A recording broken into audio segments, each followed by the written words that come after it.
প্রিয় দর্শক, অনেক অনেক শুভেচ্ছা ও স্বাগত জানাচ্ছি চ্যানেল আইতে। দেখছেন প্রতিদিনের আয়োজন ইউসিবি টু দ্য পয়েন্ট। সাথে আছি আমি সামান্তা ইসলাম।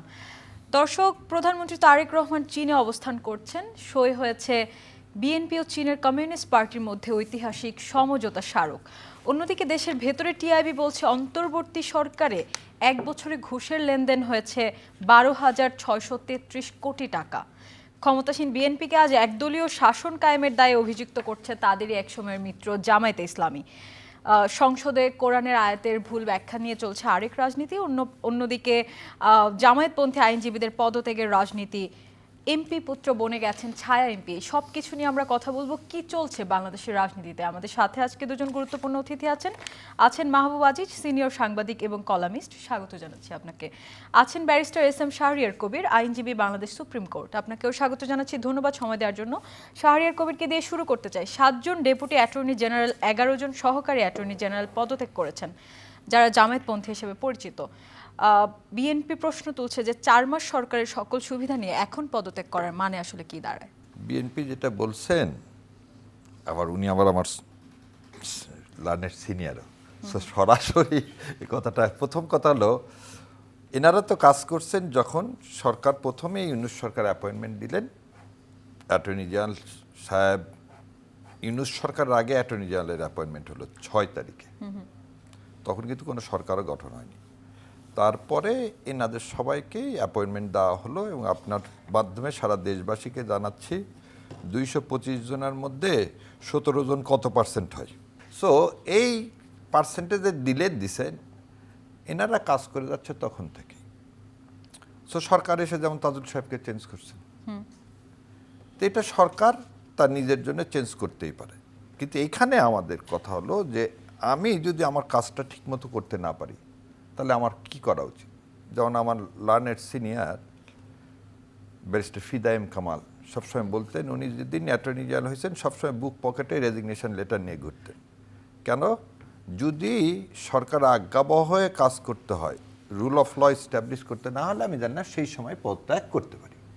আজকে যাদেরকে জামাত ইসলাম বলা হচ্ছে তার সর্বপ্রথম কথা হচ্ছে তারা লয়ার। তারা আজকে এই পদত্যাগের মাধ্যমে একটা জিনিস পরিষ্কার করে দিয়েছে জাতির কাছে। প্রথম হচ্ছে, বিচার ব্যবস্থায় যদি কোনো ইন্টারফারেন্স আসে, সেই ইন্টারফারেন্সের সহযোগী না হয়ে সেখানে পদত্যাগ করাটাই হচ্ছে সবচেয়ে বড় ওয়াইজ কাজ, এবং সেই কাজটাই তারা করেছেন।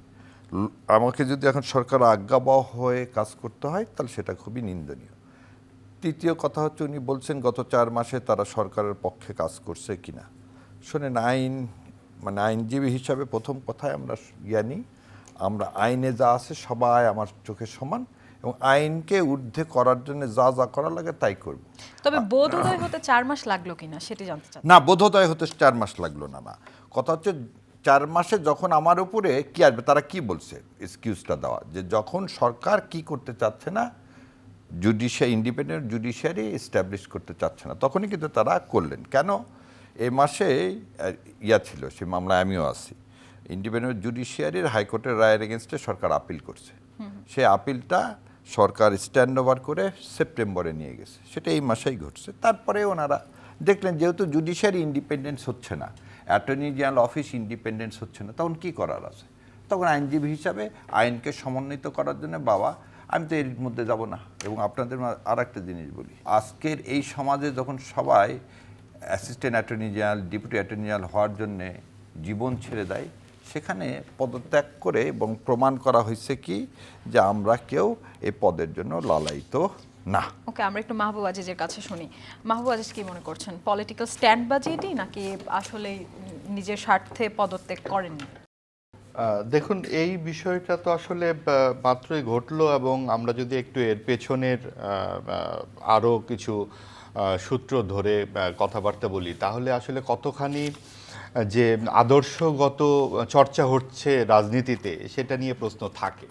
বিভিন্ন সময় আমরা কৌশল দেখতে পাচ্ছি, এবং কৌশলগুলো এমনভাবে হচ্ছে যে যার যার পক্ষে যাতে এগিয়ে যাওয়া যায়, এটাই রাজনীতিতে। কৌশল খারাপ না, কিন্তু কৌশলই যখন মুখ্য হয়ে ওঠে তখন নৈতিকতার কোনো অবশিষ্ট আর থাকে না। আপনি দেখুন যে সংসদে আমরা কি দেখছি, সংসদে যে আলোচনাগুলো হচ্ছে, সংসদে তো একটা বাজেট অধিবেশন চলমান, এখানে কি আলোচনা হওয়ার দরকার ছিল?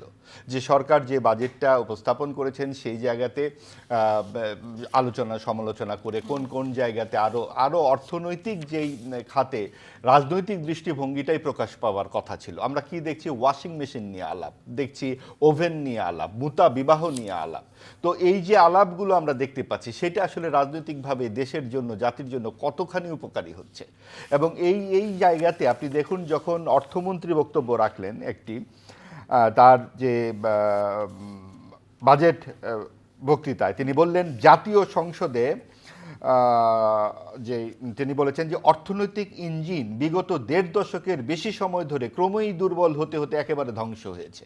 এটা তার বক্তৃতায় আছে, ধ্বংস হয়েছে। এবং আমরা কিন্তু এরকমভাবেই জানি। আমরা দেখেছি যে আমাদের যে 17 বছরের একটানা কর্তৃত্ববাদী শাসন, স্বৈরাচারী শাসনে মানুষের গণতন্ত্রহীনতা এবং যে জবাবদিহিতার যে জায়গাটি খুব বড় আকারে মানুষের সামনে উপস্থিত হয়েছিল। এবং যখন গণতন্ত্র থাকে না তখন কিন্তু দলমত নির্বিশেষে সবাই একটা পর্যায়ে গিয়ে 24-এর গণ অভ্যুত্থানের সৃষ্টি করলো। কিন্তু আমরা দেখছি বিশ্ব ব্যাংক যে রিপোর্ট দিচ্ছে যে 2010 থেকে পরবর্তী 15 বছর বৈশ্বিক অর্থনৈতিক প্রবৃদ্ধি গড়ে প্রায় 3% ছিল।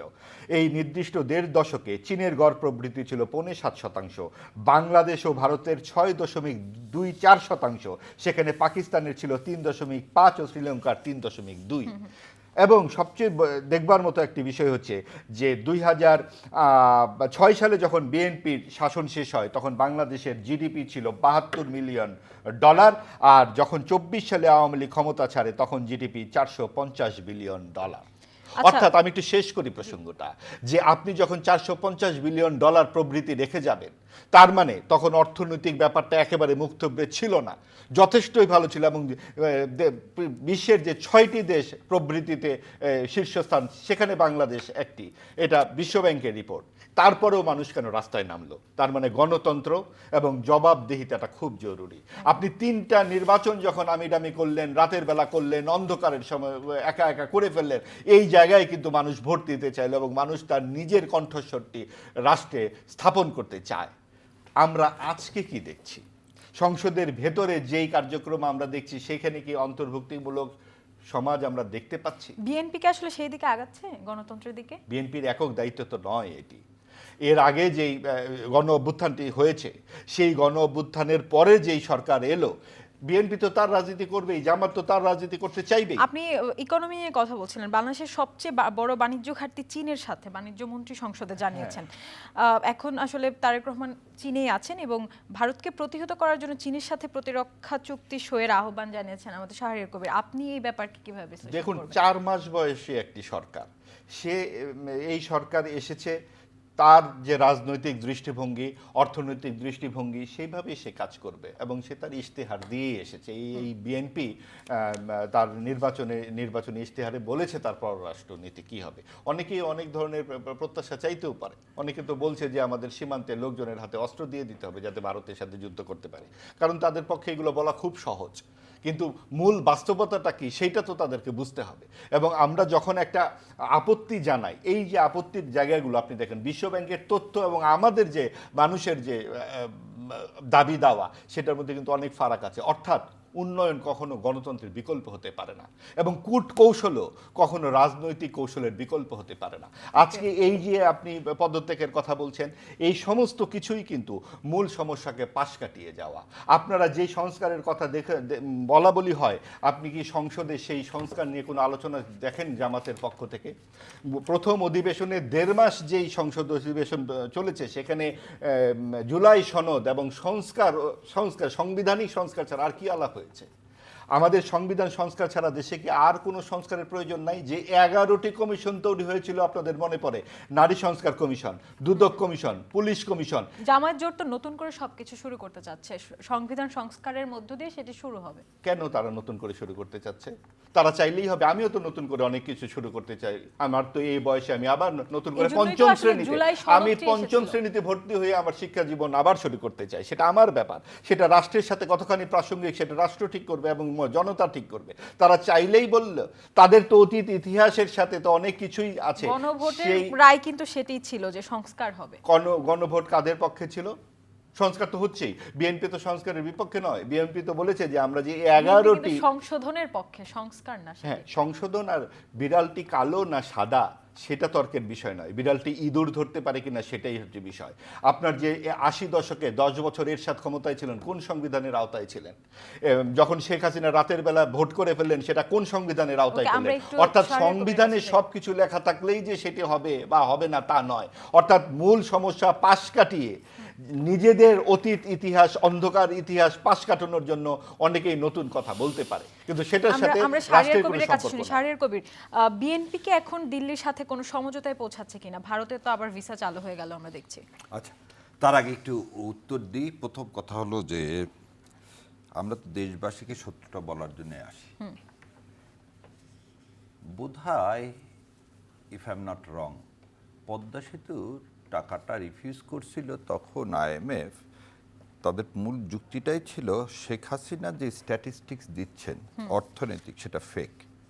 এবং 25 সালে এসে একদম পুরা দেখা গেল স্ট্যাটিস্টিক্স জিডিপির 100 বিলিয়ন, সেটা সে গরমিল করে সেই খাতায় খালি মিলাই দিছে।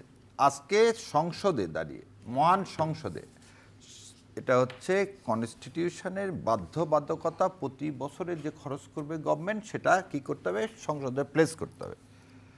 19 সালেরটা কেবল প্লেস করা হয়েছে। কত সালেরটা? 2019 সালেরটা। আপনি যদি দেখেন, হিডেন ডেট ছিল 156 বিলিয়ন হিডেন ডেট। এই ডেটগুলো কখনোই, এই ঋণ কখনোই সম্মুখে আনেনি শেখ হাসিনা। আজকে যে ওয়ার্ল্ড ব্যাংকের যে রিপোর্টের কথা বলা হচ্ছে, ওয়ার্ল্ড ব্যাংকের রিপোর্ট, এটা নিয়ে আমরা আন্তর্জাতিকভাবে বাংলাদেশ ব্যাংক কি করছে, কেপিএমজির মতো প্রতিষ্ঠানকে নিয়োগ দিয়েছে যে হাসিনা কিভাবে ম্যানিপুলেট করছে কি গ্রোথ হিসাবে আমাদের সবার নাকের ডগায় একটা উন্নয়নের একটা কি দিচ্ছে, মূলা ঝুলায় দিয়ে কিভাবে টাকা বাংলাদেশ থেকে, খালি এক ইসলামী ব্যাংক থেকে 1,08,000 কোটি টাকা বাংলাদেশের বাইরে নিয়ে গেছে। যদি এগুলো সব মিথ্যা হয়ে থাকে তাহলে আমার কিছু বলার নাই। দ্বিতীয় কথা, যে জিডিপির কথা বলতেছেন, আসলে জিডিপি কত? 3.5। সেটা কে বলছিল? আইএমএফ বলছিল। যে 7 বা 8% জিডিপি দেখানো হচ্ছে, সমস্ত কাগজ ভুয়া। এবং যতবার কাগজ চাইছে IMF, world bank, Sheikh Hasina একবারও কাগজ দিতে, প্রতিবার রিফিউজ করছে। এবং শেখ হাসিনা একবার বলেই ফেললো, আমি আর আমেরিকা যাব না। কেন? এই যে মিথ্যাচারের উপর সে দেশটাকে কি করলেন, রাখলেন তার উপরে। এবার আসেন বাজেটের কথা। গতকালকে আমার বন্ধুবর ব্যারিস্টার মোমেন খুব সুন্দর করে বলে দিছে এই বাজেটটা কি, এই বাজেটটা কেন বাস্তবায়ন করা সম্ভব না এবং ঘাটতিটা কোথায়। ভাই একটু আগে বললেন না যে বাণিজ্যমন্ত্রী কি বললেন? বাণিজ্যমন্ত্রী বললেন হাসিনা যেভাবে অর্থনীতিটাকে রেখে গেছে, তাতে আগামী 2 বছরের মধ্যে এই অর্থনীতি ঘুরে দাঁড়ানো ইম্পসিবল। তাহলে আজকে তিনি যে এত বিশাল একটা কি দিলেন, বাজেট দিলেন, এই বাজেটটা হচ্ছে একটা ঘাটতি বাজেট। আপনাদের বিকল্প বাজেটটা কোথায়? ছায়ামন্ত্রী সভা কোথায়? বলে আপনি বোধহয় ভুলে গেছেন, বিকল্প বাজেট দেওয়া হয়েছে, সোর্স অফ ইনকামও বলা হয়েছে, শেষ 8 লক্ষ কোটি টাকার। এই যে বাজেটটা আজকে বিএনপি দিলেন, সেটা কি ঋণ নির্ভর। আমরা তো এমনি ঋণে জর্জরিত। সো যে কথাটা বলা হচ্ছে সংসদে, এই বাজেট নিয়ে কথা হচ্ছে না, ওখানে ফ্যান, এসি বা ওয়াশিং মেশিন নিয়ে কথা হচ্ছে, এই কথাটা বোধহয় এইভাবে ঠিক না। তবে এটাও ঠিক যে ভদ্রলোক এই ওয়াশিং মেশিনের কথাটা বলছে, that is not the place. ওই জায়গাটা এই ওয়াশিং মেশিনের কথা বলার জায়গা না। এবার আপনি যেটা বললেন, ভারত ট্যুরিস্ট ভিসা দিবেন। আজকে দেখেন, আজকে আমি কেন বলি যে বাংলাদেশে আমূল সংস্কার করতে হবে। আজকে যখন মাননীয় প্রধানমন্ত্রী চীনের রাষ্ট্রপতির সাথে দেখা করবেন, সেদিন আজকে দুপুরবেলা দেন প্লট তৈরি করছে কিভাবে ইন্ডিয়া। আজকে সুরঞ্জিত সেন হত্যা ষড়যন্ত্র মামলায় একজন হাফেজ সাহেবকে মৃত্যুদণ্ড দিছে। ফরাজ, এই মামলায় বাবর সাহেবরা সবাই খালাস পাইছে।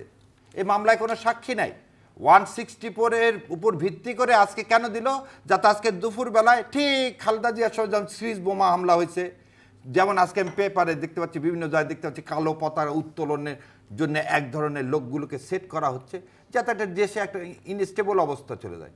আজকে আমরা প্লেন কিনবো কি কিনবো না, এটা কেন ভারতের পেপারের প্রথম হেডলাইন হবে? একটা নয়, দুটো নয়, 24টা প্লেন কিনতেছে বাংলাদেশ। বাংলাদেশ একটা স্বাধীন সার্বভৌম দেশ, আমরা কি কিনলাম সেটা নিয়ে এত ভারতের মাথা ব্যথা কান।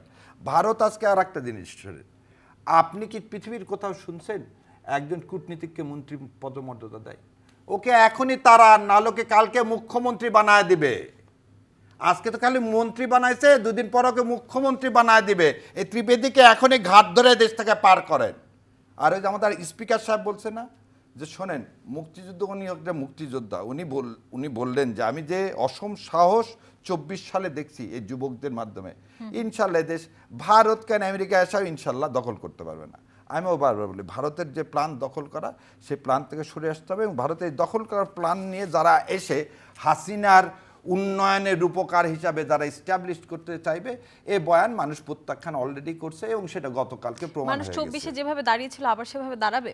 মানুষ 24-এ দাঁড়াইছিল না, এখনো দাঁড়ায়। পাগল না হলে ভারতের যে কাঁটাতারের বেড়ার সামনে গুলির মুখে বাঁশ নিয়ে কোনোদিন মানুষ দাঁড়াতে পারে? আপনি আমাকে বলেন, আমার হাতে স্টেন গান, আমার হাতে এলএনজি, আপনি একটা লাঠি নিয়ে সেটা তো তাহলে আপনি আমাদের কি মুক্তিযুদ্ধের ধরনের সময়ও সাহস সাহস দেখিয়েছে। হ্যাঁ? আমাদের মুক্তিযুদ্ধের সময় বাঙালিরা সাহস মুক্তিযুদ্ধের সময় দেখিয়েছে, দেখাইছে 24-এও এবং দেখিয়েছে, এখনো দেখাচ্ছে। এখন দেখাবে কিনা না সেটা না, নিয়ে এখনো আমাদের দেখাচ্ছে প্রশ্ন। না, বর্ডারে দেখাচ্ছে না।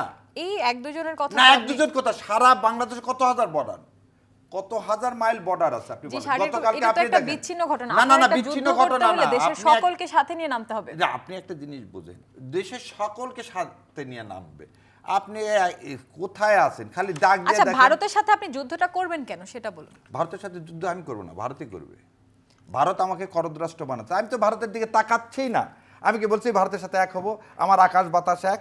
ভারত এসে বলতেছে আমার আকাশ বাতাস এক। আমি কি ভারতকে বলছি ভারত কোথায় ব্রাহ্মণ লাগায় দিছে, মিসাইল লাগায় দিছে, কি মিসাইল লাগায় দিছে? আমি কি বলছি গোমূত্র পান করতেছো কি জন্যে? আমি কি বলছি তোমার ত্রিপুরা আমি খেয়ে ফেলে দেবো? আমি কি বলছি তোমার কলকাতা আমি গিলে খাবো? তোমার 7 সিস্টারকে ভাগ করে দেবো? আমি তো এগুলো কথাই বলি না।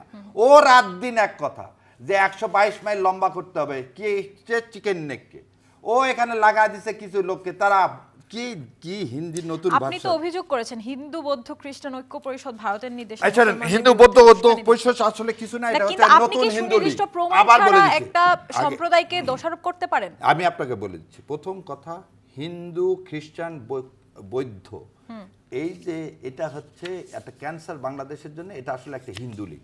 এটা তো ঐক্য এখানে পরিষদ। শোনেন, এখানে বৌদ্ধ খ্রিস্টান কিছু নাই। আর আমার যদি কথাটা এইভাবে চিন্তা করেন, জি, আজকে মাননীয় স্পিকার, উনি মুক্তিযোদ্ধা, উনি বললেন ওনার বয়সকালীন সময়ে এই পূর্ব পাকিস্তান, বাংলাদেশ, পূর্ব পাকিস্তানে এবং বাংলাদেশে যতদিন ওনার জ্ঞান আছে কোনোদিন কোনো কি সাম্প্রদায়িক দাঙ্গা দেখেননি। আপনি একটা মেয়েকে বললেন এবং স্বরাষ্ট্রমন্ত্রী সেটা বললো স্লিপ অফ টাং। আচ্ছা, স্লিপ অফ টাং হলো। আপনি একটা জিনিস দেখান তো, যে 7 সিস্টারে যেভাবে খ্রিস্টানদের উপর নির্মম অত্যাচার করা হয়, জ্বলন্ত কি আগুন দিয়ে পোড়ায় দেওয়া হয়েছে, বাংলাদেশের ইতিহাসে কোনো প্যাগোডা, কোনো মন্দির, কোনো চার্চ কোনোটা পোড়ায় দেওয়া হয়েছে বা বলা কিন্তু হয়েছে আপনি যে জায়গাটায় বসে আছেন, ইয়াস শাহরিয়ার কবির, বলেন। আপনি যে জায়গাটায় বসে আছেন সেখানে থেকে আপনি যদি আসলে কারোর ব্যাপারে অভিযোগ করেন, সেখানে কিন্তু একটা দাঙ্গা বেঁধে যেতে পারে। আমরা দাঙ্গা প্রতিরোধ করার জন্য কি মানুষকে সেদিন ডাক দিছি, এবং সেদিন ডাক দিয়ে কি বলছি যে কোনোভাবে অস্থিরতা করা যাবে না। যে জন্যেই 24 সালের পরে সমস্ত মন্দির পাহারা দিছি, সেদিন বলছে পাড়া মহল্লায় এই হিন্দু লীগকে প্রতিহত করতে হবে রাজনৈতিকভাবে, কোনোভাবে অস্ত্র দিয়ে নয়, কোনোভাবে মাসল দিয়ে নয়। সেদিন 8-10টা লোক ছিল বা 30টা লোক ছিল হাইকোর্টের সামনে। কি করতে পারতেন আমরা? আপনি একটা জিনিস দেখেন তো, ভারত আমার পতাকা পুড়ায় দিছে, আমরা ভারতের পতাকা পুড়াইছি? কোন হিন্দুকে এখানে মারলাম? আমরা ওখানে তো মুসলমানের মসজিদ টসজিদ সব পুরায় শেষ ধন্যবাদ করে শাহরিয়ার দিচ্ছে। কবির। আমরা মাহবুব আজিজের কাছে যাই। আমরা কি এই ব্যাপারে কিছু শুনবো না? আমি আমার পরবর্তী আচ্ছা, প্রশ্নে যাই। একটা প্রসঙ্গ যে বাণিজ্যমন্ত্রী বা অর্থমন্ত্রী বলেছেন যে শেখ হাসিনা সরকার যেখানে অর্থনীতিটাকে রেখে গেছেন সেখান থেকে ঘুরে দাঁড়াতে 2 বছর সময় লাগবে। তো আমরা কি ভুলে যাচ্ছি যে মাঝখানে একটা 18 মাসের একটা জলদন্ত সরকার ছিল, এবং তাদের আপনি যখন শুরু করলেন সূচনায় বললেন যে 633 কোটি টাকা। টাকা। এটা কি? এটা কি ঘোষ। ঘুষ।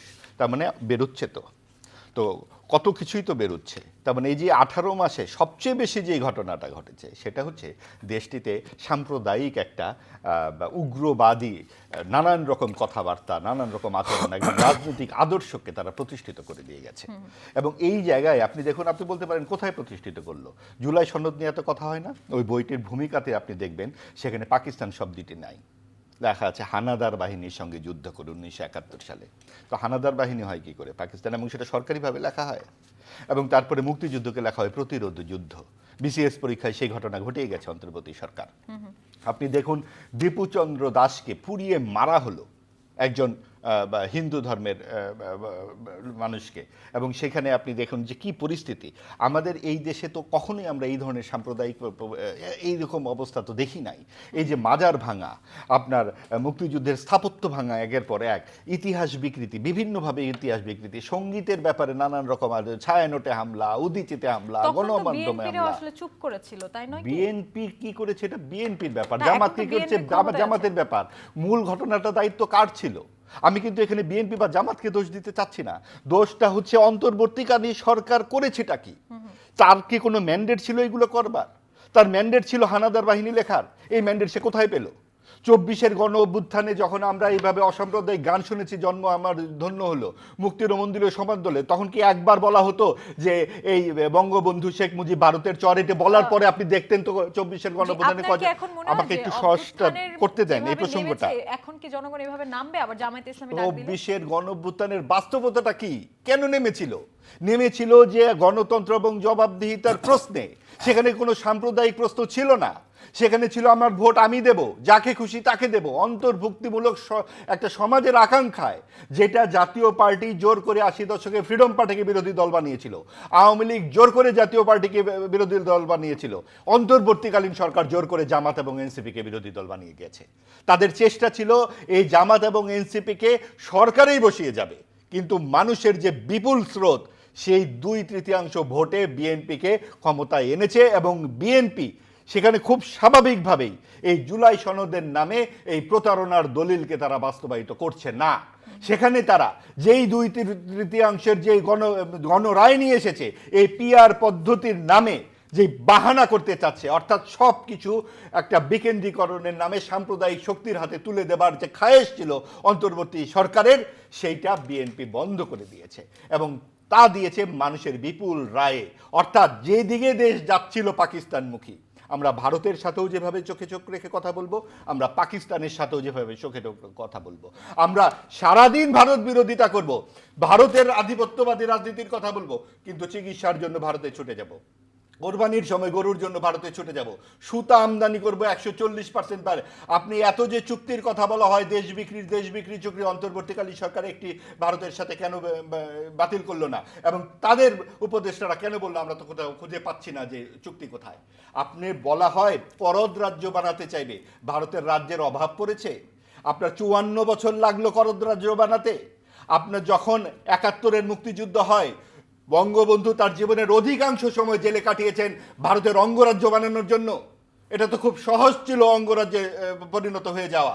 এই রক্ত স্রোতের বিনিময়ে যে মুক্তিযুদ্ধ, সেই মুক্তিযুদ্ধটা কিভাবে হয়েছে? আপনি 70-এর পত্রিকা দেখুন, আপনি 71-এর মার্চের 25 মার্চের আগের পত্রিকা দেখুন, 70-এর ডিসেম্বরের সংবাদ দেখুন, সমস্ত পত্রিকায় আছে ধর্ম নিরপেক্ষতা আমরা এখানে নিয়ে আসব।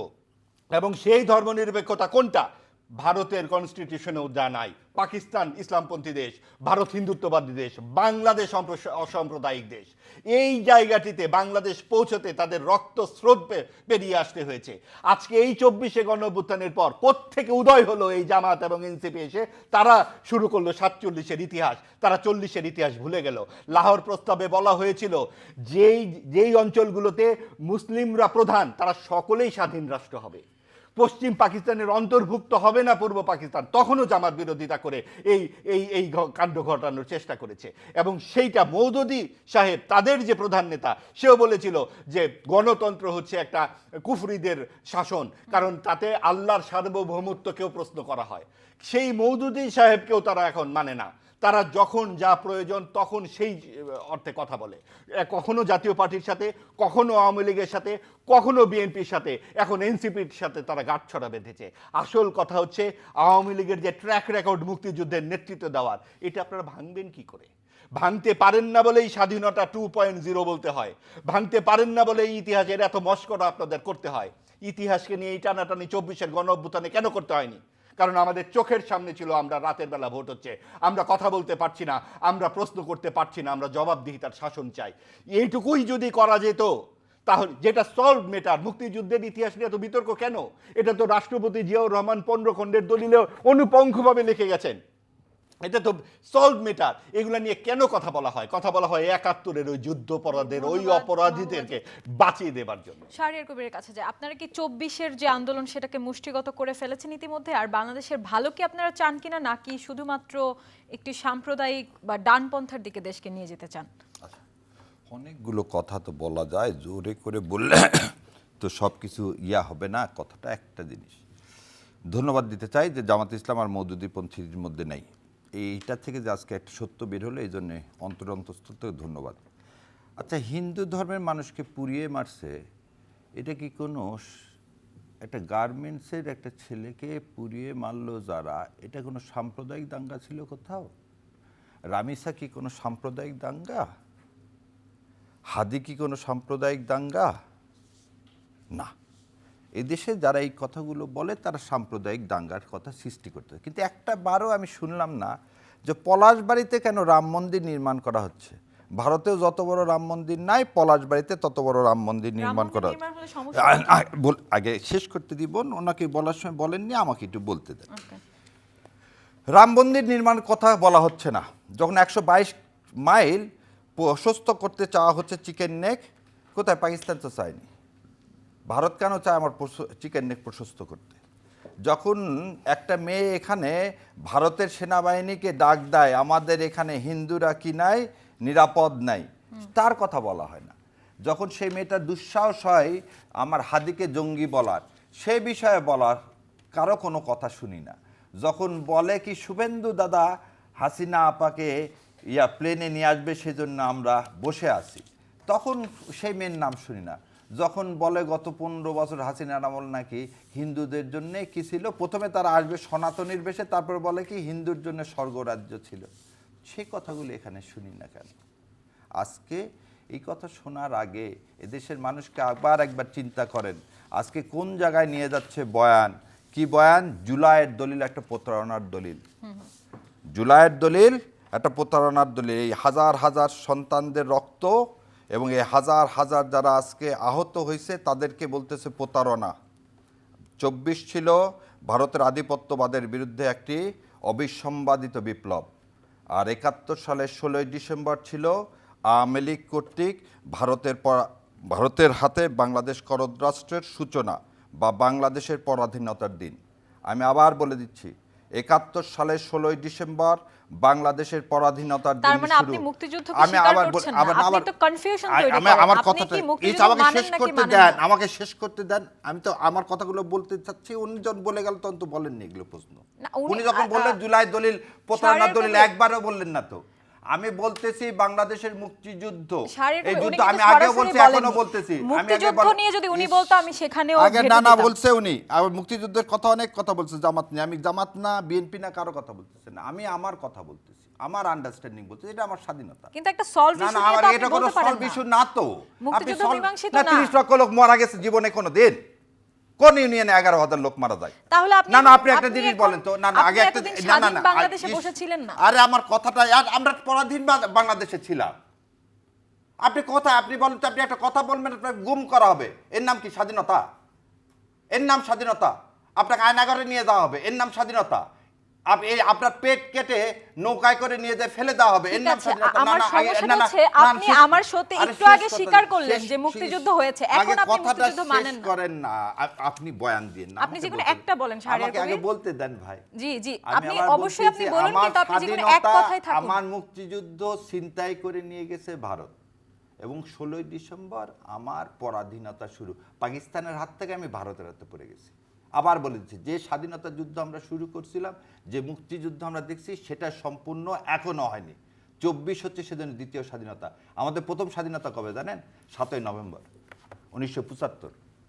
7ই নভেম্বর 1975 হচ্ছে এদেশের প্রথম স্বাধীনতা।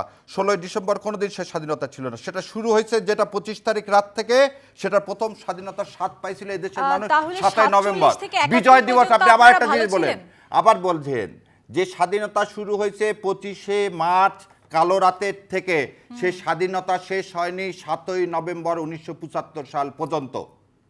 স্বাধীনতা যুদ্ধ তখনও চলমান। স্বাধীনতা যুদ্ধ তখনও চলমান না হলে শেখ সাহেব কিভাবে মুক্তিযোদ্ধাকে হত্যা করে, এই বইটা পড়তেছিলাম, উবানকে নিয়ে আসা একটা স্বাধীন রাষ্ট্রের রক্ষী বাহিনী তৈরি করলেন কিভাবে? দেখেন তো, এই বই তো কেউ চ্যালেঞ্জ করেনি।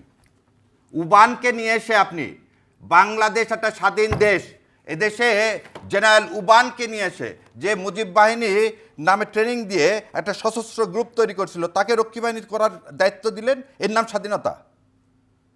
এটাই আমার শহীদ রাষ্ট্রপতি জিয়াউর রহমান বাংলাদেশের মানুষকে প্রথম স্বাধীনতার স্বাদ দিছে 7ই নভেম্বর 1975।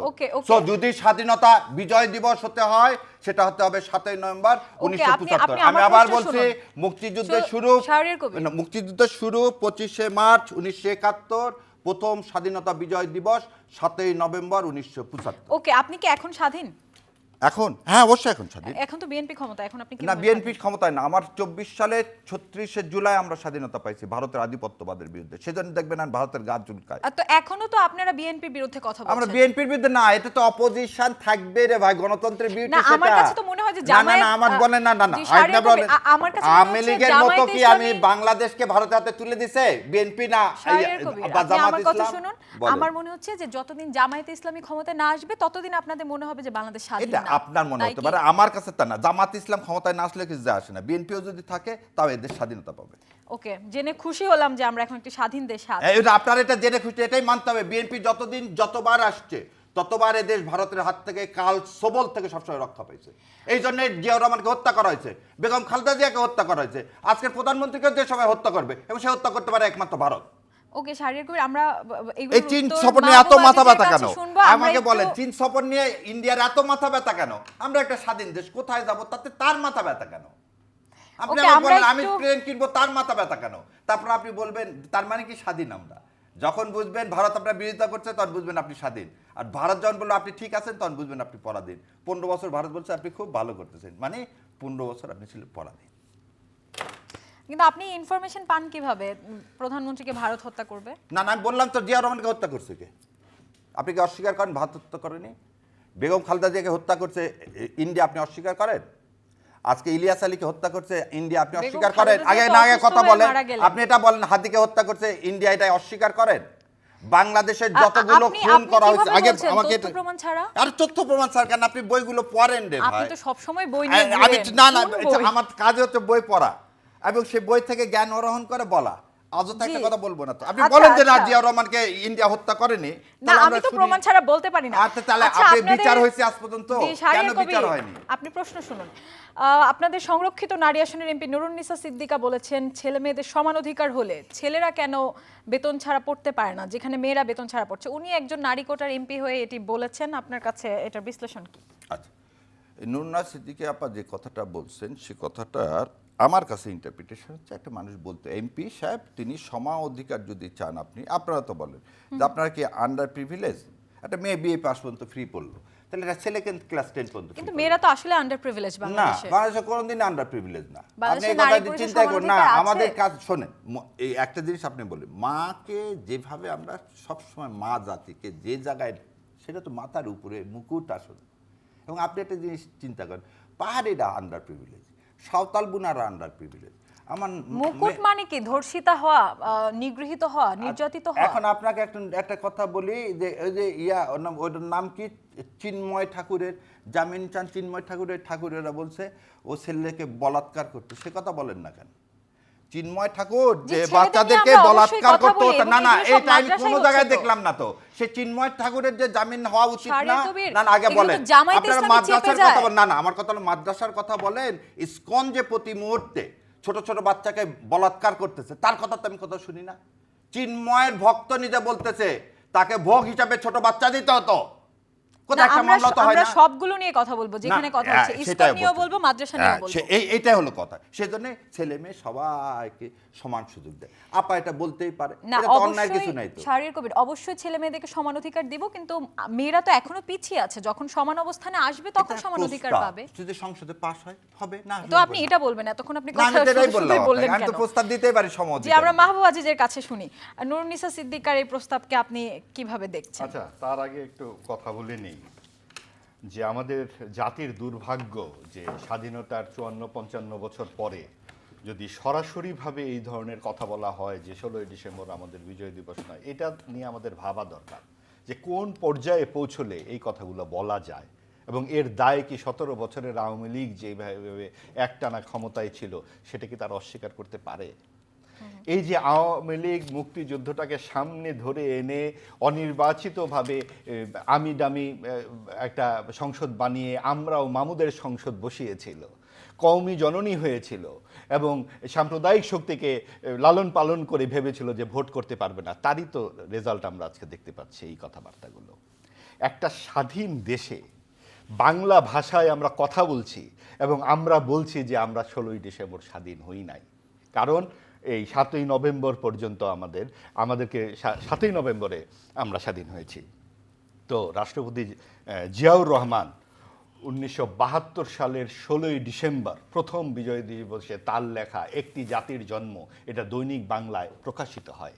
তিনি সেখানে লেখেন যে আমাদেরকে পশ্চিম পাকিস্তানে, আমরা যারা পূর্ব পাকিস্তানের সেনাবাহিনীর কর্মকর্তা, আমাদেরকে ভারতীয় চর বলা হতো ভারতীয় দোসর, কারণ আমাদের নেতা জাতির জনক বঙ্গবন্ধু শেখ মুজিবুর রহমান। এটা জিয়াউর রহমানের লেখা।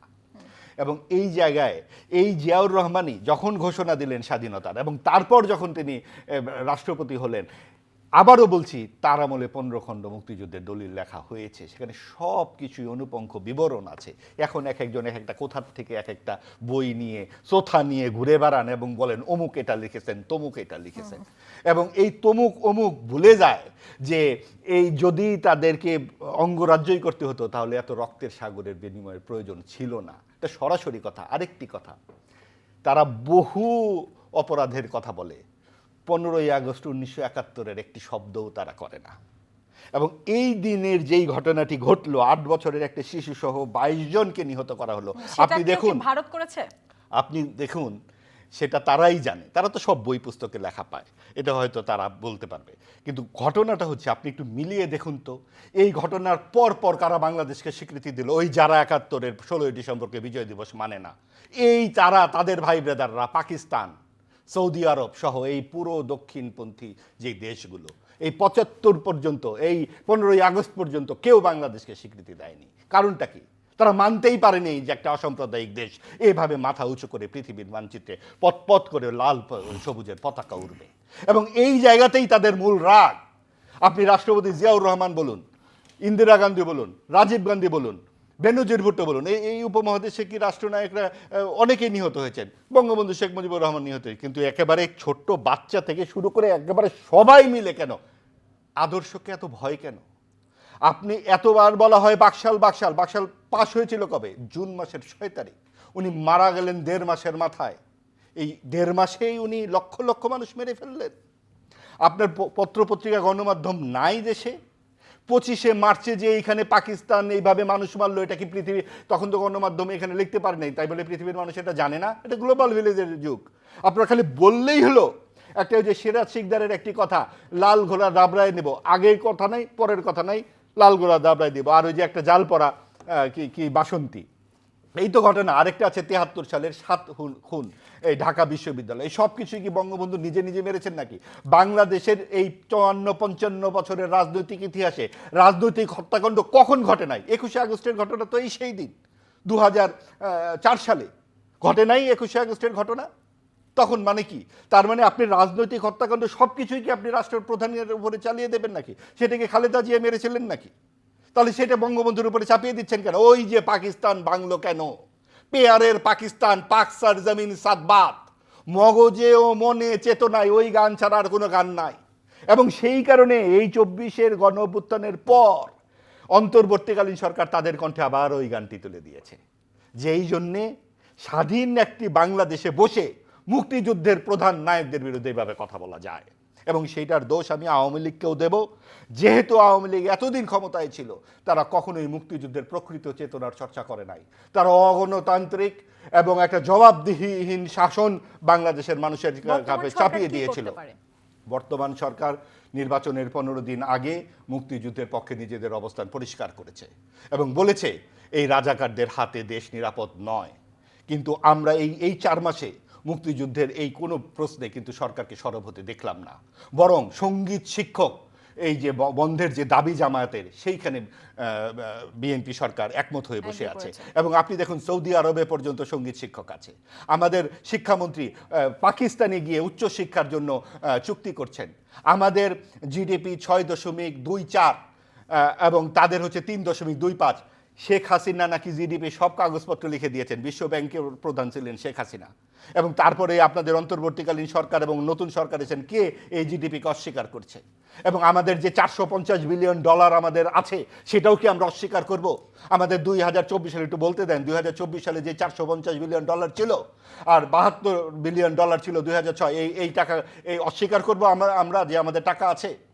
তার মানে এই টাকা থাকা মানেই কিন্তু গণতন্ত্রের বিকল্প নয়। এবং এই যে টাকা, আপনি টাকা থাকবে, উন্নয়ন করবেন, কিন্তু সেটা কখনোই গণতন্ত্রের বিকল্প হতে পারে না। এবং আমরা এবং মামুরা যেই সংসদ আমরা দেখে অভ্যস্ত, এরশাদের সময় দেখেছি, পরবর্তীতে আওয়ামী লীগ জাতীয় পার্টির সময় দেখেছি, এখনকার সংসদ অনেকটা সেই রকম। অন্তর্ভুক্তিমূলক নির্বাচন হয়নি, এবং হয়নি বলেই আজকে এই ধরনের কথাবার্তা আমরা শুনতে পাই। এই ধরনের কথাবার্তা শুনতে পাই বলে আজকে যারা 77 আসন, এই রকম কথাবার্তা যদি অব্যাহত থাকে, এই আচরণ যদি অব্যাহত থাকে, বিএনপি যদি এখনো সচেতন না হয়, এই দেশের পতাকা তারা খাবে এবং আগামী নির্বাচনে তারা 177 হয়ে ফিরে আসবে। আমাদের গান গাইতে হবে পাক চার জমিন চাঁদবাদ। আমরা শাহরিয়ার কবিরকে দিয়ে শেষ করব। বাংলাদেশের কালচার সংস্কৃতি যেটা ভারত থেকে আসেনি, আমাদের গান, আমাদের নাচ, আমাদের সঙ্গীত শিক্ষক থাকলে জামায়াতের সেটার সাথে বিরোধ কোথায়? এবং আপনি সামান্তা শারমিনের একটি পোস্ট নিশ্চয় দেখেছেন যে ছেলেদেরকে একটি সভায় উপরে বসানো এবং মেয়েদেরকে নিচে বসানো, যে সেখানে তিনি বলেছেন visual representation of first class and second class citizen of NCP. এখন এনসিপির তো আসলে নীতি এটি ছিল না, এনসিপি কি জামায়াতের পকেটে ঢুকে গিয়েছে কিনা?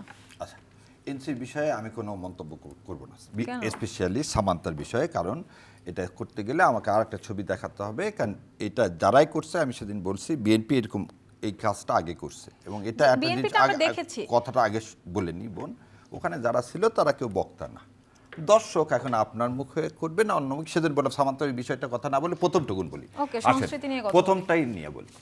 আমার সংস্কৃতি, আমার সংস্কৃতি, আমাদের সংস্কৃতি কোনটা? আমাদের সংস্কৃতি হচ্ছে 1905 সালে বঙ্গভঙ্গ করার যে দাবিটা ছিল। আমার সংস্কৃতি হচ্ছে 12 ভূঁইয়ার সংস্কৃতি, আমার সংস্কৃতি হচ্ছে ঈশা খাঁর সংস্কৃতি, আমার সংস্কৃতি কার স্যার সলিমুল্লাহ সংস্কৃতি, আমার সংস্কৃতি দুদু মিয়ার সংস্কৃতি, আমার সংস্কৃতি শরীয়তুল্লাহ সংস্কৃতি। সেখানে কি নজরুল আগে কথা আমি বলে দিই শেষ করে দিই না, আপনি এটা বলুন না স্পেসিফিক্যালি। আমি বলতেছি না, আগে বলি রবীন্দ্রনাথ নজরুল সব থাকবে, আমার জসিমউদ্দিন থাকবে, আমার ফরুক আহমেদ থাকবে, সবাই থাকবে, কিন্তু একজনকে না। এই যে একটু আগে দেখেন আপনারা ওই যে বলেন না আল্লামা ইকবাল, আপনি কি জানেন ভারতের গণসঙ্গীত কার লেখা? আল্লামা ইকবালের। তা আল্লামা ইকবাল কবি হচ্ছে কোনোদিন বাউন্ডারির মধ্যে থাকতে পারে না, কবি হচ্ছে সারা পৃথিবীর। কোরআনের বাংলাও তো গিরিশচন্দ্রই করেছেন। এইটা একটা রং ইনফরমেশন। দেখো এই বিষয়ে আজকে না বলি কথা, যেটা বলতেছি সেটা হচ্ছে সাংস্কৃতিক টিচার আমার এত লক্ষ কি হবে, প্রতিটা স্কুলে দিতে হবে, ভালো কথা। সরকার যদি ভাবে সেটা দিবে, তার অর্থ সংকুলন আছে, দিবে। তার সাথে আমি দেখতেছি, এই যে একটু আগে আমি কথা শুনলাম না, শেখ হাসিনা প্রচুর টাকা রেখে গেছে, ওই জন্য 5,000 টাকার আমার চেক এক্সিম ব্যাংকে বাউন্স করলো। আমার চেক 10,000 টাকার ইসলামী ব্যাংকে বাউন্স করে। 600 কোটি টাকা ছাপায়া দিতে হয়, প্রথমে 3,500 কোটি টাকা ছাপায়া দিতে হয়। কেন বাবা? হাসিনা তো টাকার বস্তা রেখে গেছে, দিচ্ছ না কেন সেখান থেকে? 6টা না আমাকে বলেন, 6টা ব্যাংক, 6টা না আগে একটা বলেন না, 6টা ব্যাংক এত পথে বসে গেল, এই অন্তর্বর্তী সরকারকে টাকা ছাপায়া দিতে হলো কেন বাবা? হাসিনা তো সব রেখে গেছে, সে এস আলম কিছু নিয়ে যায়নি।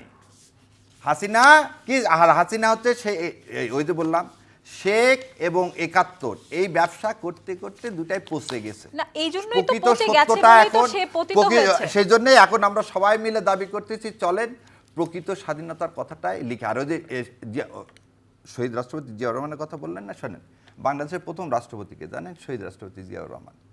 কারণ তিনি কালুরঘাটে যখন প্রথম ভাষণটা দেন, যে স্বাধীনতার ঘোষণা দেন, সেখানে শেখ সাহেবের নামও বলেননি, এবং as a president of Bangladesh এই ঘোষণাটা দিচ্ছে। না এই সত্যটা তো বলেন না কেউ। একটু আগে যে কথাটা বললেন যে 72 সালে উনি লিখে গেছে 26 তারিখে কালুরঘাটে যখন প্রথম সে বক্তব্যটা দিলেন, সে বক্তব্যটা as a president of Bangladesh দিলেন, তো ওখানে তো ছিল না। পরক্ষণে না সে এই গ্রেট লিডার বঙ্গবন্ধু বলছেন। কি বলছে বাংলাদেশের প্রেসিডেন্ট বঙ্গবন্ধু? বাংলাদেশের প্রথম অবৈধ রাষ্ট্রপতিই তো শেখ মুজিব। শপথ ছাড়া একটা লোক চলে আসলো এবং এই দেশটাকে ভারতের হাতে তুলে দিল। বললাম তো ওবানের বিষয় থেকে কেউ কিছু বলে না। তাহলে অভ্যুত্থানে যারা এভাবে উপদেষ্টা কথা হলেন, বলতে ওগুলা তো কি? আর হবে না। আমার যেটা কথা, আপনি যেটা লাস্টে কথা বলছেন সাংস্কৃতিক টিচারের কথা, আমার কথা যে এই দেশের মানুষ সংস্কৃতি আমার ধারণ বাহক।